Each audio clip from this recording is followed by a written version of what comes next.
Chers abonnés, bonjour et bienvenue sur la chaîne de Dr Amadou Ousmane Traoré pour la découverte des exemples réussis dans le domaine du développement de l'élevage en milieu tropical et vraiment au Mali, en tout cas en général.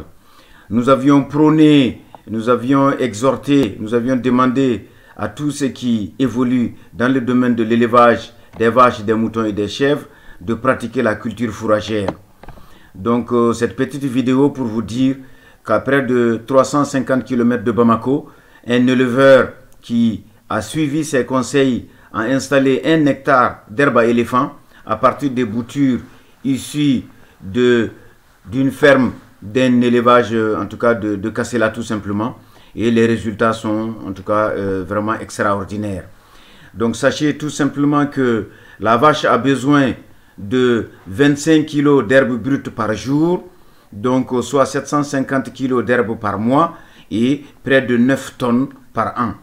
Pour avoir cette herbe verte les 12 mois de l'année, vous êtes obligé de passer par la culture fourragère. À défaut, pendant l'hivernage, les vaches vont disposer de cette quantité d'herbe sans problème, mais dès la fin de l'hivernage, les animaux vont commencer à manquer d'herbe, jusqu'à en tout cas maigrir, dépérir. Le tourteau, le son ne peuvent pas remplacer l'herbe. Sachez que l'alimentation de la vache, c'est l'herbe. 10 tonnes par an pour une vache adulte, vous comprenez tout de suite pour quelles raisons nous, en tant que docteur vétérinaire conseiller, nous demandons, nous supplions les éleveurs de passer par la culture fourragère.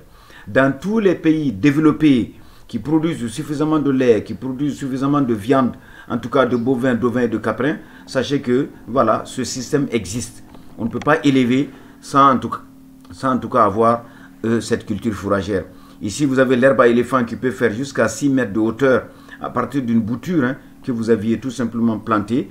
Et une fois que vous l'avez fauchée, c'est une plante qui repousse très rapidement. Voici ici 1 mois après avoir fauché en tout cas les 6 mètres d'herbe à éléphant. Voici les repousses qui sont tout simplement sous vos yeux ici. Et vous comprenez également tout de suite qu'à partir d'une bouture, vous avez une bonne dizaine de tiges qui se mettent en route et qui poussent ensemble et qui font pratiquement, en tout cas, 2 mètres de hauteur, 3 mètres de hauteur, 4 mètres de hauteur, 5 jusqu'à 6 mètres de hauteur si vous les gardez pendant 6 mois. Donc, vraiment, c'est une plante fourragère qui, à côté du panicum, qui est une plante, en tout cas, basse, qui est herbacée, nous conseillons de pratiquer cette culture fourragère. La condition, c'est d'avoir une bonne terre, ne serait-ce que, en tout cas, un demi-hectare ou 1 hectare disponible. Et la deuxième condition, c'est avoir de l'eau. C'est une plante qui, vous comprenez, la croissance a fortement besoin d'eau. C'est l'eau qui fait que la plante va évoluer de cette nature-là. La croissance, elle est extraordinaire. C'est une plante qui a été sélectionnée. Donc, sachez que c'est la nature qui a donné ça aux gens. Et je crois des zootechniciens ont dû en tout cas travailler énormément sur cette plante-là et ont dû avoir ces variétés-là qui existent, qui tournent un peu partout. Au jour d'aujourd'hui, en République du Mali, c'est disponible ici. Vous avez besoin de 10 000 boutures par hectare. C'est une bouture par mètre carré. Et si vous avez bien retenu que chaque bouture peut donner une dizaine de tiges, vous comprenez tout de suite que 10 tiges par mètre carré, c'est largement suffisant. C'est une plante qui va vous donner 20 tonnes de matière brute par hectare. Donc vous pouvez faucher 4 fois par an. 20 fois 4, ça vous fait 80 tonnes que chaque hectare va vous donner en herbe fraîche, en herbe de très bonne qualité. Donc vraiment, chers éleveurs, chers promoteurs, voici la clé. C'est la solution du développement de l'élevage tout simplement en République du Mali.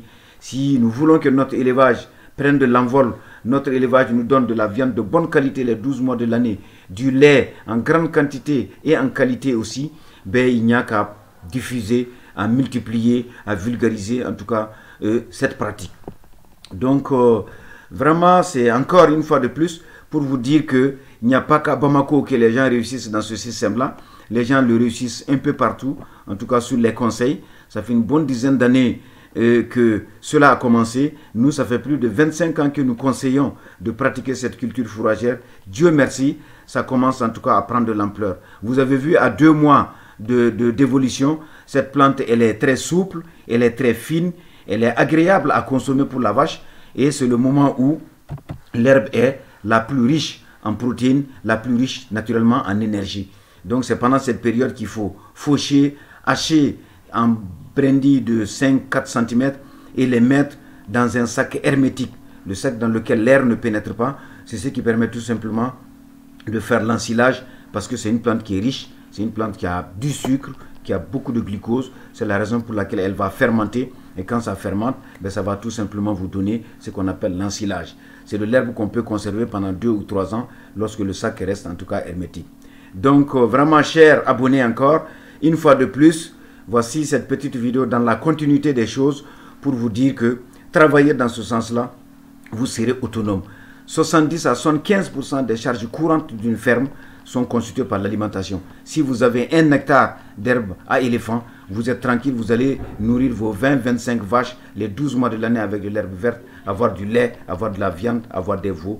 Je vous remercie et je vous souhaite bon courage et j'espère qu'un jour, on aura des milliers de personnes qui vont pratiquer, en tout cas la culture fourragère au Mali et l'élevage s'en ira crescendo, en tout cas grandissant et en développement. Je vous remercie, à bientôt.